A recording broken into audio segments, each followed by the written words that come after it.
After all ஒரு iPhone. தாய்மார்களே, நீங்கள் தான் பிள்ளைகளை கெடுக்கிறது. அஸ்ஸலாமு அலைக்கும் வரஹ்மத்துல்லாஹி வபரகாத்துஹு. அன்பாத அனைத்து உறவுகளுக்கும் இனிய மதிய வணக்கம். ஆஃப்டர் ஆல் ஒரு ஐஃபோன் வேணும் அப்படின்றதுக்காக பையன் போய் எங்கே நிற்கிறான்? மலை உச்சியில் நிற்கிறான். எனக்கு ஐஃபோன் வாங்கித்தாங்க, இல்லைன்னா நான் கீழே குதிச்சிருவேன். ஐஃபோன் வேணும்.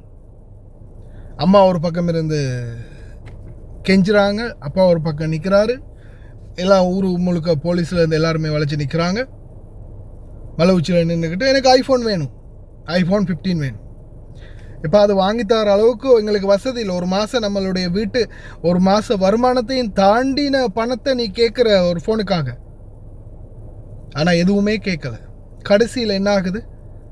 தந்தை பையனை காப்பாற்றலாம்னு முன்னோக்கி போகிறாரு. அவன் சரியாக எட்ஜில் இல்லையா நின்னா, விளிம்பில் இழுத்ததும் அவன் ஃபோர்ஸுக்கு இழுத்தான். அவன் பக்கம் பாரம் அதிகரிச்சிடுச்சு. பையன் அப்பாவையும் சேர்த்து இழுத்துட்டு போயிட்டான். உட்கார்ந்து அந்த இடத்துல தரையில் உட்கார்ந்து இருந்த அம்மா புருஷனும் பிள்ளையும் போனதோட பின்னாடி அவங்களும் போயிட்டாங்க மலை உச்சியில்.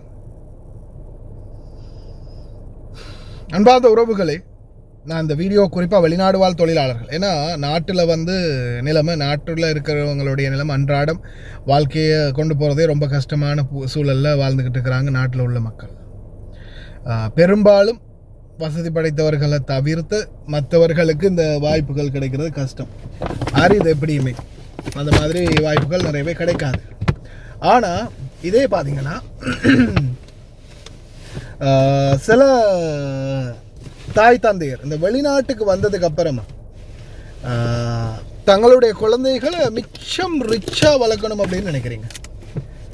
உங்களுக்கே தெரியும் நாட்டில் நம்ம வாழ்ந்த நிலைமை என்ன, நம்ம எப்படியெல்லாம் வாழ்ந்தோம், எப்படி இருந்தோம், நம்மளுடைய வாழ்க்கை நிலைமை என்ன, நடைமுறை என்ன அப்படின்னு. ஆனால் இங்கே வந்த பிறகு உடனே பிள்ளைங்களுக்கு பைக், உடனே அது, உடனே இது, உடனே அது, எல்லாத்தையுமே உடனே கேட்ட உடனே அம்மா எனக்கு அது வேணும், நாளைக்கு வாங்கி கொடுங்க, இல்லை உடனே கடன் வாங்கி. சரி, ஒரு பொறுமைன்றதை நீங்கள் தான் பிள்ளைகளுக்கு பழக்கணும். ஆனால் நிறைய பேர் இன்றைக்கி அதை கேட்ட உடனே, அது சின்னத்திலேருந்தே தயவு செய்து பழக்கிடுங்க. ஒரு பொருள் கேட்டு அவங்களால வாங்கி கொடுக்க முடியும். ஒரு டொஃபி கேட்குறான், வாங்கி கொடுக்க முடியும். ஆனால் காசு கம்மியாக தான் இருக்குது, நாளைக்கு வாங்கி கொடுக்குறேன், நாளான்னைக்கு வாங்கி கொடுக்குறேன், ஒரு 2-3 நாள் கழித்து வாங்கி கொடுங்க. நான் இந்த மாதிரி உங்களுக்கு நான் கேட்டதை உடனே செய்யலாட்டி ஒரு 2-3 நாள் கழிச்சு சரி வாங்கி தந்துடுவேன், சரியா, பொறுமையாக இருக்கணும் அப்படின்னு சொல்லி புத்திமதியை சொல்லி பிள்ளைங்களை கொஞ்சம் பொறுமை காக்க பழக்குங்க. பிடிச்ச புடிதான், இல்லை இது வேணும், இன்னைக்கே வேணும், இப்போவே வேணும், இந்த செகண்டே வேணும் அப்படின்ற நிலைமைக்கு உருவாக்குறது நீங்கள் தான். கேட்டதெல்லாம் உடனே கொடனை வாங்கி கொடுத்து உடனே எல்லாத்தையுமே செஞ்சு கொடுத்தா கடைசியில் இதுதான் நிலைமை. இன்னைக்கு பாருங்க, அந்த குடும்பம் ஒரு வறுமையான குடும்பம், கோடீஸ்வர குடும்பம் இல்லை. இவன் கேட்குறது ஐஃபோன் 15 Pro Max. அப்போ அந்த ஃபோனை கேட்டு அடம் பிடிக்கிறான்னா அதுக்கு காரணம் அந்த தாய் தகப்பன் தான். ஏன்னா அந்த பிள்ளைய சரியான முறையில் பண்பாக பக்குவமாக வளர்க்கலை. இன்னைக்கு அதனுடைய அதனுடைய தாக்கம் எந்த அளவுக்கு ஆகிருக்குன்னா பெற்றவங்களையும் சேர்த்து கொண்டு போயிட்டு. அன்பார்ந்த உறவுகளை, தயவு செய்து சிந்திச்சு செயல்படுங்க. கொஞ்சம் பிள்ளைங்களுக்கு புத்திமதியை சொல்லி பழக்குங்க. உங்கள்கிட்ட காசு இருக்கும். இப்போ நாட்டில் நாம் இப்போ பெண்களை பொறுத்த வரையில் தாய்மார்கள், நாட்டில் கணவன் உங்களுக்கு பணம் கொடுத்தா தான் காசு செலவுக்கு, இல்லையா?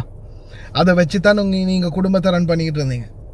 ஏதோ கிடைக்கிற மிச்சம் சொச்சத்தை வச்சு சேர்த்து பிறநாள் வரும்போதோ, இல்லை ஏதாவது ஒரு நல்ல விசேஷம் வரும்போதோ, பிள்ளைங்களுடைய பிறந்தநாள் வரும்போதோ, ஏதாவது வரும்போதோ அவங்களுக்கு செலவுக்கு கொடுப்பீங்க.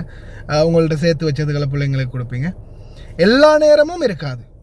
ஆனால் இப்போ இந்த வெளிநாடுகளில் இருக்கக்கூடிய தாய்மார்கள் 100% இப்போ சம்பளம் இப்போ உங்களுக்கு, நீங்கள் ஒரு சம்பாதிக்கக்கூடிய ஆள், மாதத்துக்கு 1 லட்சம் 1.5 லட்சம் சம்பாதிக்கிறீங்க. அப்போ என்ன பண்ணுறீங்க? உடனே காசு தானே, அந்த காசுன்ற அந்த தன்மையை மறந்துடுறீங்க சில நேரங்களில்.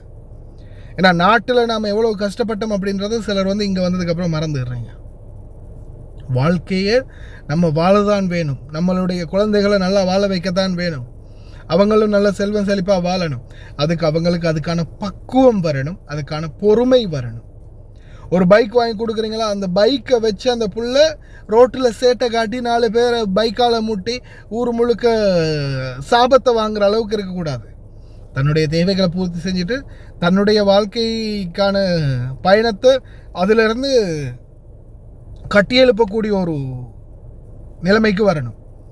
இது அந்த இப்போ நம்ம ரோட்டால் போகும்போது பாரு எப்படி போகிறான், பாரு சாகிறதுக்கே போகிறானுங்க, எங்கேயாவது ஒரு இடத்துல தூள் தூளாகி கிடப்பானுங்க சொல்கிறாங்களா இல்லையா? நம்மளே சொல்கிறோமா இல்லையா அந்த வேகத்தை பார்த்துட்டு?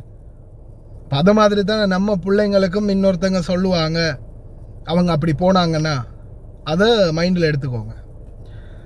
தயவுசெய்து கவனம். புத்தி சொல்லக்கூடிய அளவுக்கு வயதோ வளர்ச்சியோ இல்லைன்னு நீங்கள் நினைக்காதீங்க.